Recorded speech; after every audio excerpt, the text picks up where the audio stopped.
Uf, qué calor hace. Pero gracias a Dios que Rumba va a rifar un aire acondicionado. ¿Te lo quiere ganar?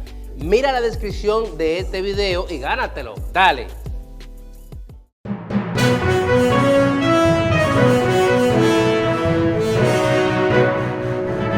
Bueno, regresamos en este rumbo de la mañana y tenemos un invitado muy especial. Por aquí está con nosotros don Isidoro Santana. Ustedes lo conocen, es ministro de Economía de la República Dominicana. De la Fundación Siglo XXI, ¿verdad? Así es.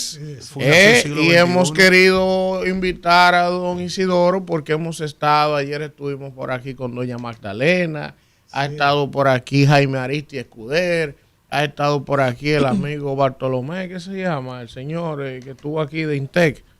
Rolando Guzmán. Han estado todos los economistas de prestancia del país para hablar de este tema tan importante y conocer su visión sobre la discusión que hay, don Isidoro, de la reforma fiscal. Ese es un tema que tiene la atención de la opinión pública, los empresarios, la gente de a pie, todo el mundo está, y como es lógico, preocupado por este tema. Entonces nos gustaría conocer su opinión al respecto. Gracias por estar con nosotros. Bueno, pues un placer para mí. Y además me alegro después de por venir después de tantos distinguidos colegas, Sí. con los cuales mantenemos generalmente bastante comunicación. Y como es lógico en un tema tan difícil como este, y entre economistas, pues en muchos aspectos tenemos amplios acuerdos, pero en muchos detalles pues siempre hay discrepancias. Claro. Pero en general, un asunto en el que estamos todos de acuerdo es que el país necesita una reforma fiscal. Y la necesita no desde ahora, la necesita desde hace mucho tiempo. Yo siempre digo que la Estrategia Nacional de Desarrollo se estuvo formulando hace 15 años más o menos. Después terminó aprobándose en el Congreso en enero del 2012, pero desde antes ya venía en proceso de discusión por años. E incluso desde antes de que se iniciara su formulación, ya había conciencia en República Dominicana de que este país era muy difícil que superara múltiples problemas sin una amplia reforma fiscal. Es decir, digo todos estos antecedentes para que sepamos que esto no es una cuestión de ahora. Ahora, ¿qué es lo que pasa? Cuando se formuló esto, la preocupación fundamental era cómo dotar al Estado dominicano de mayor capacidad para proveer bienes y servicios a los ciudadanos, servicios públicos e infraestructura, que tenía y tiene una capacidad muy limitada, anormalmente limitada en comparación con los patrones internacionales. Pero después de pasar tanto tiempo sin que se abordara el problema, entonces se ha ido acumulando otro problema, que es el problema de la deuda pública. Entonces hay que hacerla no solo para que el Estado esté en condiciones de proveerle servicios a los ciudadanos, sino además para evitar que se pueda presentar una crisis de deuda, para garantizar la sostenibilidad de la deuda pública. Todo eso, más siempre hay otra serie de cosas, como es la necesidad de fortalecer el Estado mismo, de lograr hacer que su gasto sea más racional, que se manejen mejor los recursos, que se asignen mejor toda una serie de cosas. Bueno, pues todo eso justifica toda esta discusión. Don Isidoro, usted que conoce el Estado, porque trabajó en el Estado, ¿de dónde usted entiende o cómo usted entiende que debe hacerse esta reforma? ¿De dónde deberíamos sacar o de dónde debería el Estado sacar estos recursos? Mira, siempre hay mucho, y yo que no soy parte del gobierno, no soy la persona más indicada para ponerme a decirle ahora mismo de dónde tendría que sacarlo. Pero la República Dominicana, bueno, aquí no hay demasiadas cosas que inventar, por una razón. En todos los sistemas tributarios, y eso es así prácticamente de manera universal, existen las siguientes fuentes de recursos para el fisco. Los impuestos sobre los ingresos, tanto de los ingresos de las personas físicas como de las empresas. Y de las personas físicas, sea que fueran empleados, sea que fueran profesionales liberales, sea que fueran trabajadores informales o que sean capitalistas. Bueno, eso por una. Por otro lado, el impuesto al consumo, tipo valor agregado, el ITEVI que tenemos en República Dominicana. Los impuestos selectivos al consumo. Los impuestos al comercio exterior, en este caso básicamente arancelarios, que ya eso casi no se usan por la liberalización del comercio. Y los impuestos a las propiedades, que son básicamente a las propiedades inmobiliarias, tanto de tierras como de casas, edificios, etc. Esas son las fuentes. Bueno, fuera de ello, algunas cosas pequeñas que siempre existen como fuentes, por ejemplo, los impuestos a la circulación de vehículos, los impuestos por algunas operaciones que hace la gente que tiene relación con los permisos y licencias que da el gobierno, pero son pequeñas cosas. Ahora, de donde hay que sacarlo es de ahí. Pero ¿qué problema tenemos? Que esos impuestos que tienen todos los países, República Dominicana también los tiene. Y normalmente los tiene parecidos a como lo tienen los demás países. Un poquito más, un poquito menos, pero parecidos. ¿Y qué es lo que hace la diferencia? La diferencia fundamental está en que aquí hay mucha elusión y mucha evasión, y la fuente fundamental que explica eso, además de la mala capacidad administrativa de la gestión, es la existencia de muchísimas exoneraciones. Exenciones. Y exenciones, sí, tanto por vía de incentivos fiscales como por vía de políticas sociales, que hace que se dejen fuera. El hecho de que se dejen exenciones no es malo por sí. Eso se usa, eso no es una cosa intrínsecamente malo. El problema está en que sociedades como la dominicana, eso deja brechas abiertas y esas brechas las aprovecha el que quiera no pagar el impuesto para colarse por ahí, y por ahí se van metiendo y termina prácticamente no pagando nadie. Sí. Entonces, al final de cuentas, uno llega a la conclusión de que la única vía de resolver eso es eliminando las exenciones. Alfredo. Don Isidoro, varios economistas han citado como parte de la problemática que tenemos en la necesidad de la reforma.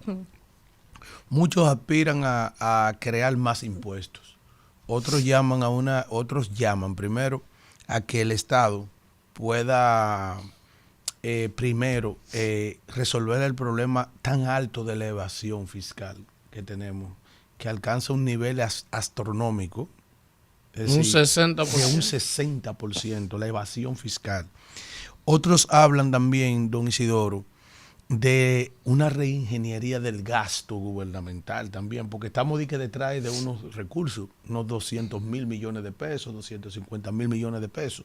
Y mucha gente habla también de buscar dinero en las exenciones, en la evasión, en la elusión y en el gasto del gobierno. Es decir, para Isidoro Santana, la solución a la necesidad de los recursos, porque la gente tiene que saber que es verdad que nosotros estamos de cara a una reforma y que hace tiempo hace falta una reforma, pero, por ejemplo, don Isidoro, la nómina pública del presente gobierno, que es era un gobierno nuevo con menos militancia que el partido pasado. Usted que tuvo en Economía, Planificación y Desarrollo tenía una nómina de 600,000 y pico empleados y ya esto está rondando los 900,000 y tantos empleados. Es decir, entre las cosas que pudiéramos decir de lo que es el exceso o la mala calidad del gasto del gobierno, es decir, solamente buscar impuestos, no podemos hacer una reingeniería del gasto del gobierno, trabajar la evasión y trabajar las exenciones fiscales. Sí. Mira, Y pudiéramos conseguir los recursos que necesitamos. Vamos por partes. Sí. Lo de reducir la evasión y la elusión, obviamente eso sería lo ideal. Lo ideal. Eso sería lo ideal. Sí.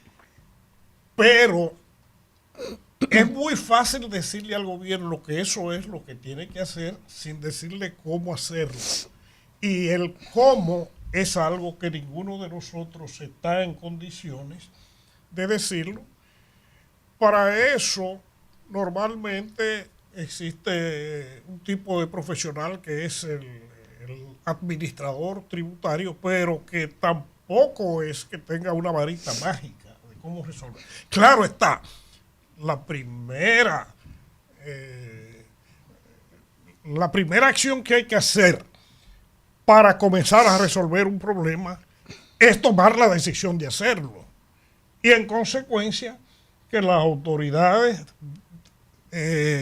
digan, vamos a comenzar a actuar duramente utilizando el poder coercitivo del Estado para impedir la evasión. Pero sí, bueno, el caso es que eso sería lo ideal, pero vuelvo a insistir de que muchas veces las mismas medidas que se toman para controlar la evasión son medidas que provocan que la gente perciba que se le están creando impuestos nuevos.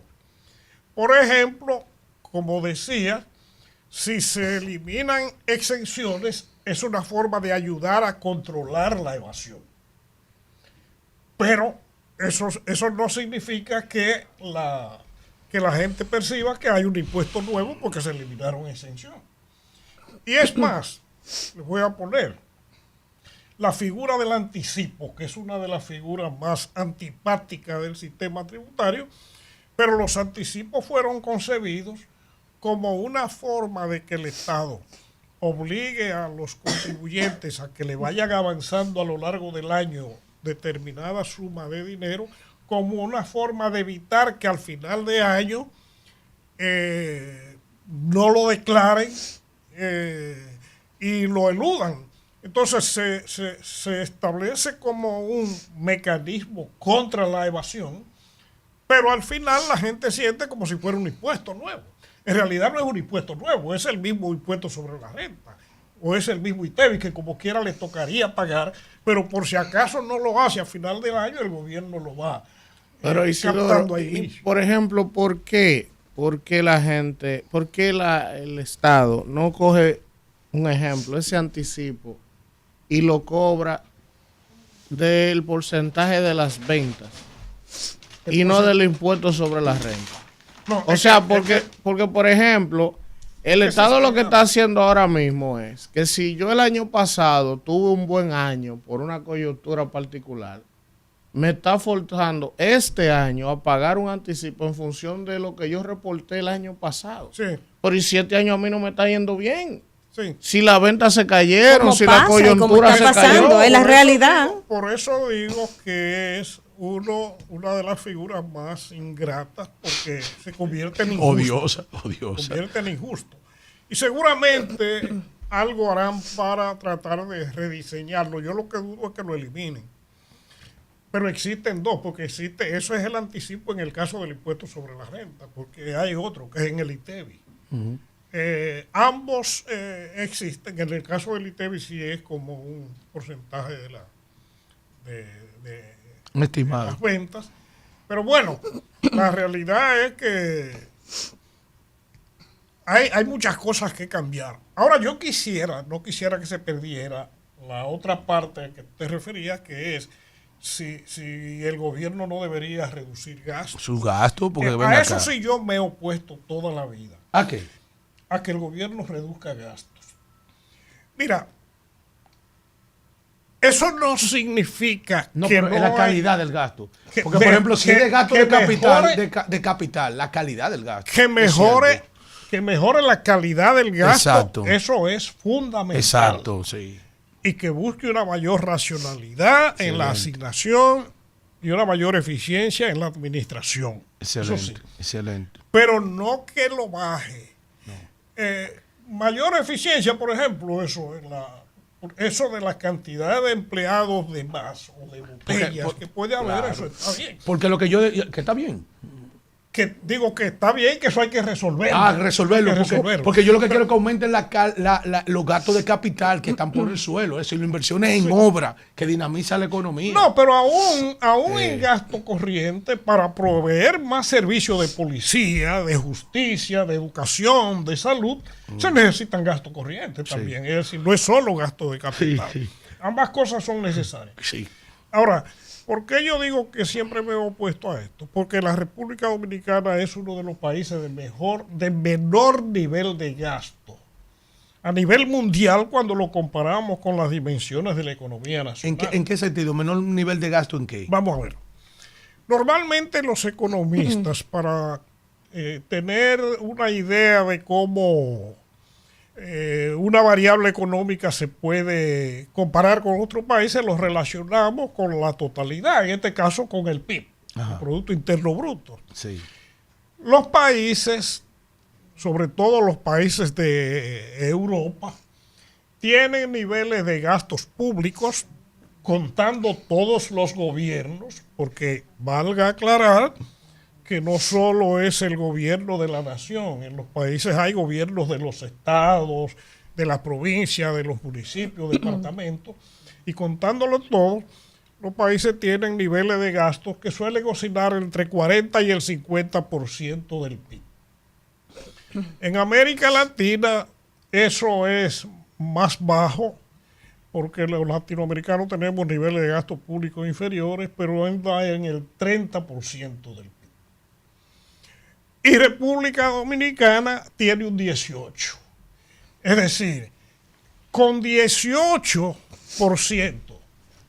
y más, quitando más de 3% que se dedica al pago de intereses de la deuda, viene quedando alrededor de un 15% para producir todo lo que sea bienes públicos. Eso sea infraestructura y servicios.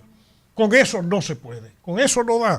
En ninguna parte hay sistemas de servicios públicos eficientes, ni hay abundante infraestructura pública con un coeficiente de gasto público de 15% del PIB. Por eso es que yo creo que sí se necesita elevar el coeficiente de gasto. Isidoro, ahora vamos a ver una cosa.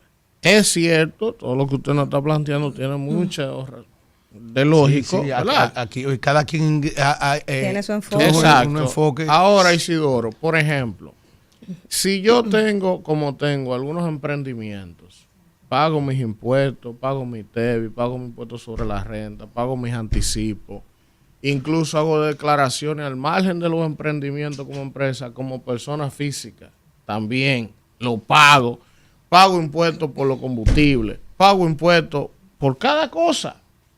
Entonces, Por el consumo. Por el consumo. Entonces yo digo lo siguiente, perfecto, yo puedo comprender que la presión no es suficiente para la demanda del país, para resolver los problemas. Yo quiero que mi país avance, yo quiero que mi país progrese, perfecto. Ahora, yo como individuo también veo como abusivo primero el hecho de que aunque yo sé que es difícil, como usted ha descrito para el Estado, perseguir al que no tributa, al que no paga, que eso es complejo, sí, pero yo como ciudadano que sí pago, digo, ajá, entonces yo tengo que pasarme la vida que nada más me aprieten a mí.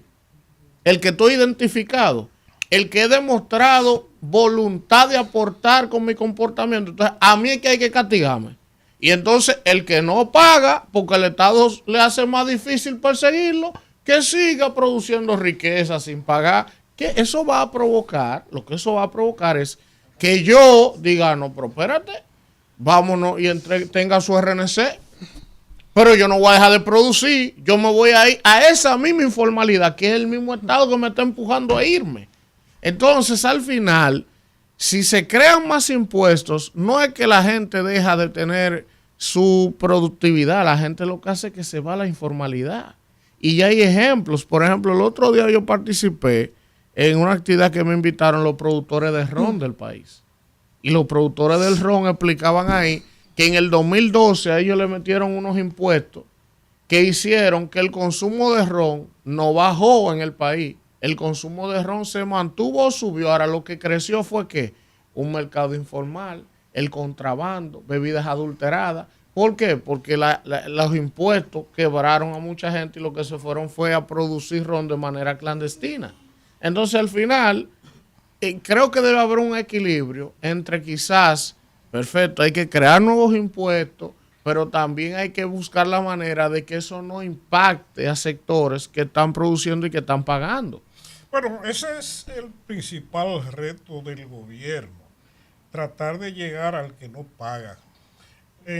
Existe un concepto en tributación que se llama la equidad horizontal, que consiste en que dos personas, dos sujetos que se encuentren más o menos en igual condición, en capacidad económica, pues deben pagar igual. Y una de las cosas más odiosas es ver para un agente, para un contribuyente, cómo otro que está en su misma condición no está pagando o está pagando una miseria comparado con lo que está pagando él. Eso obviamente es algo odioso y es parte de las cosas que tendrían que ser corregidas. Yo no creo que el gobierno debería insistir en aumentarle mucho a los que pagan, pero procurar que todos paguen. Que todo Eso fuera lo justo. Fuera de eso, de que la persona que tiene un negocio pague como empresa y después pague como persona física, si es que el negocio generó utilidades y la persona física las recibió. Bueno, eso es algo normal, eso existe en toda parte, es decir, eso no es un invento dominicano.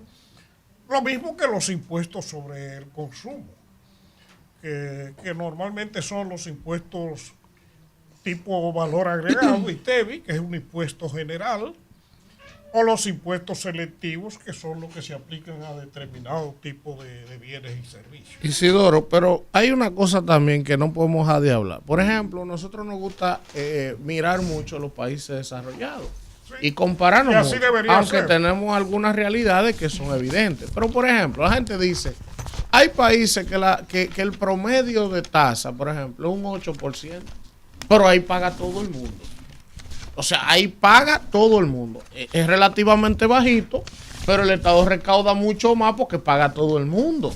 Pero nosotros tenemos un ITEVI de 18, donde el 60% de la gente evade ese pago de ITEVI. Entonces, evidentemente, nunca va a ser suficiente. Entonces, si tú como Estado coges y dices, no, el ITEVI hay que subirlo de 18 a 21, pero es que tú no vas a recaudar más. Tú lo que vas a propiciar es que más gente se vaya a la informalidad. Claro. Es más fácil como Estado hacer una prueba, un piloto, y decir, vamos a hacer una prueba de un año. Vamos a bajar el ITEVI de 18 a 14. Y lo que se formalicen lo van a tener en 10 por 3 años. Para ver cuánta gente tú traes a la formalidad. Y al final tú vas a terminar recaudando más porque eso es lo que tú quieres.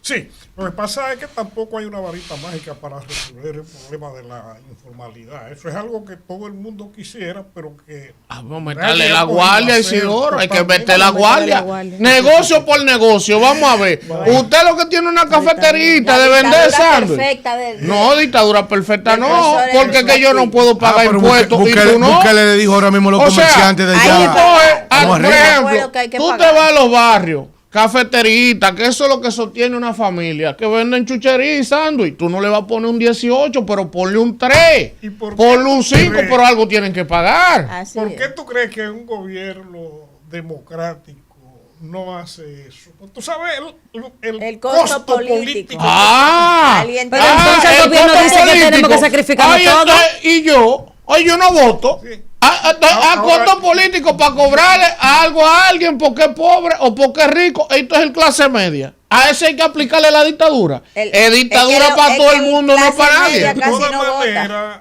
Pero yo Esa es la voto. abstención electoral. Tú eres uno de los pocos clase media que vota. Los que votan ya son él es- esos que él es están clase ahí en la alta. vaina. Mira, es un Pero tema, es un sí, tema duro. a la gente De- si de- se le de explica. todas Mire quién va ahí, mire quién está ahí, Isidoro. Claro, cuya fe. Don Guarocuya Félix, amigo nuestro. A la gente de si se todas le explica, maneras, lo entiende. No es bueno que se transmite la idea de que con eso se soluciona No, todo, imposible. porque no es verdad que aplicando que los grandes montos de la evasión es por esos pequeños negocios. No es verdad. Los grandes montos de evasión vienen por los grandes contribuyentes. Los que más pagan y los que tienen más capacidad de pago son los que suelen evadir más. Y ahí hay montos grandes. Hay otra cosa que yo sí quería señalar, diferente a lo que tú dijiste de un ITEVI de 8%, eso casi no existe. El ITEVI suele ser bastante más alto. En Estados Unidos sí, pero que en Estados Unidos lo que pasa es que los impuestos al consumo normalmente lo cobran los estados.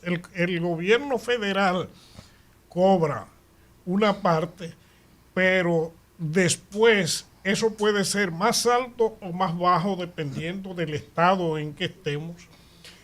Y muchas veces la gente cree que lo que se aplica en un estado, eso es lo que se aplica en todas partes.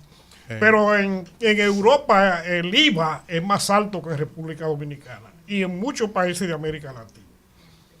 Sí creo que en el caso de República Dominicana no es que está más bajo que el promedio, está relativamente un poco más alto. Nosotros tenemos 18, creo que el promedio latinoamericano anda por el 17. Y hay varios países con tasas más bajas. Bueno, hay uno que es Panamá, que lo que creo que aplica es un 7, no recuerdo si es un 7 o un 5, pero es el único país de la región que aplica una tasa de un solo dígito. Después todos los demás son de 2 dígitos.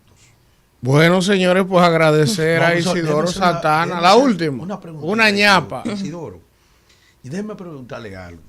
Yo lo conocí a usted en la Fundación Siglo XXI, ¿verdad que sí? Sí. Sí. ¿Cómo es que usted llega a ser ministro de Economía, Planificación y Desarrollo del gobierno de Danilo. Medina? ¿Cómo fue eso? ¿Y cómo salió? Bueno, Porque él renunció. eso. ¿Cómo fue eso? Yo conocí a Danilo desde hace bastante tiempo. Sí. Además, él era una persona pública, yo también lo era, porque en ese tiempo estábamos muy vinculados con todo el mundo empresarial, gubernamental, etcétera. Sí. De hecho, el presidente Danilo Medina, lo mismo que el presidente Abinader, fueron mis alumnos en la carrera de economía. En Intec.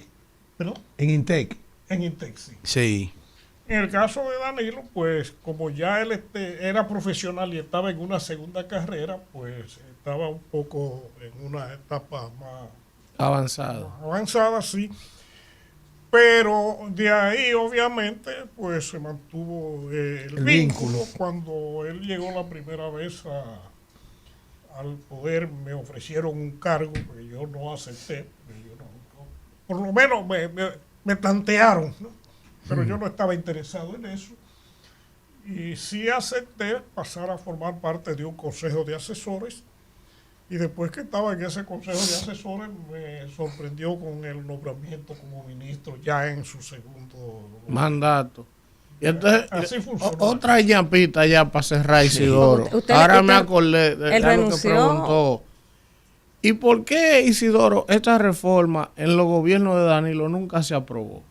¿Qué obstaculizó excelente eso? pregunta. ¿Por qué no se aprobó? Él lo dijo ahorita, el costo Por político. la misma razón, porque los gobiernos saben que una reforma de esta naturaleza es algo que tiene beneficios a mediano y largo plazo, pero que tiene costos a corto plazo. Y que entonces cada uno prefiere írselo dejando al otro. Y usted recomendó que había que hacerla. Claro, yo insistí durante todo el tiempo. Ustedes deben recordar eso, porque además era mi función. Eso está aprobado como parte de una ley de estrategia nacional de desarrollo y el ministro de Economía es el responsable de impulsar que se cumpla.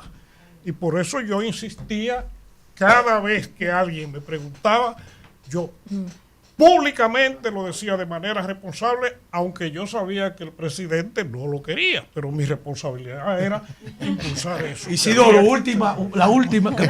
Es que esto se ha puesto fuerte. Y señores, entiendan que estamos aquí con un ex ministro De Economía, claro. Planificación y Desarrollo, que no es lo mismo que un grupo de teóricos que andan por ahí, sino Vamos, que es un hombre que viene Haga la primero de la pregunta. academia y de la práctica al más alto nivel gubernamental. Vamos. Usted se puede reservar el derecho para usted contestar o no la pregunta. La última. I am the best. Yo soy el mejor. Yo soy el príncipe Siempre del y pueblo de cuando el día Galilea. no esté aquí. Yo soy el príncipe del pueblo de Galilea. Y yo soy tan ¿Cuál debatiendo fue con mejor el- alumno? ¿Abinader o Danilo Medina? No, no te puedo contestar. ¿No tiene ganadores? No, pero no te puedo contestar porque no lo sé. Porque tú sabes qué es lo que pasa. Si yo hubiera sabido que ambos iban a ser presidentes, pues yo guardo en la memoria. ¡Ay!